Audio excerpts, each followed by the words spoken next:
আমরা 7 জন চলে আসছিলাম এই তিস্তা নদীর দেখতে দেখতে, কিন্তু ঘটনা হলো আমাদের 5 জনই ভয় পেয়ে আর উঠলো না নৌকা। ওই যে 5 জন দেখা যাচ্ছে।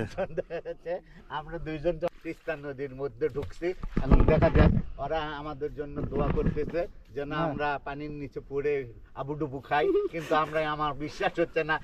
আল্লাহর সাথে আছে। আমরা কি ফরচুন ফেভারস দ্য ব্রেভ। হ্যাঁ, ফরচুন ফেভারস দ্য ব্রেভ। সুতরাং আমরা পানিতে ডুববো না, আমরা নদীর মাঝে নদী জয় করব। এটা আমরা কি ওই যে করবো? চিল নদী ভাই। কষ্ট হচ্ছে, চাচা একবার এমনি পানিতে পিছলে পড়ে গেছে, তারপরেও তাও পুরো পারতেছে না।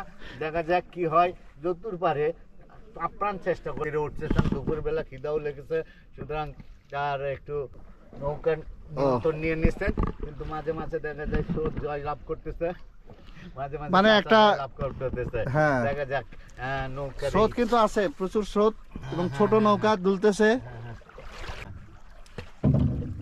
পরে এবার লাস্টে চাচা স্রোতের দিকেই চলে যাচ্ছে। সহজ, এটাই সহজ, আমার মনে হয় এটাই ভালো। ওই যে আঙ্গার পোতা আছে, কত দূর যাবে? ওই যে পাহাড়ের, ওই যে পাহাড়, ওইটা সুন্দর সুন্দর ইয়া আছে, ওটি যা হোক। হাত খালি গলা খালি, কোনার নাকে নাক ফুল, সেই ফুল পানিতে ফেলাক কোনো ভুল।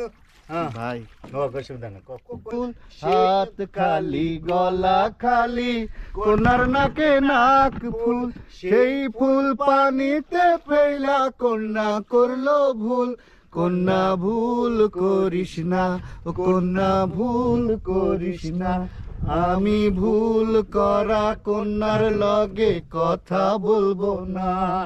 একটা ছিল বাজবে? সোনার কন্যা, একটা ছিল সোনার কন্যা, মেঘ বরণ কেশ, ভাটি অঞ্চলে ছিল সেই কন্যার দেশ, দুই চোখে তারা রে কি মায়া।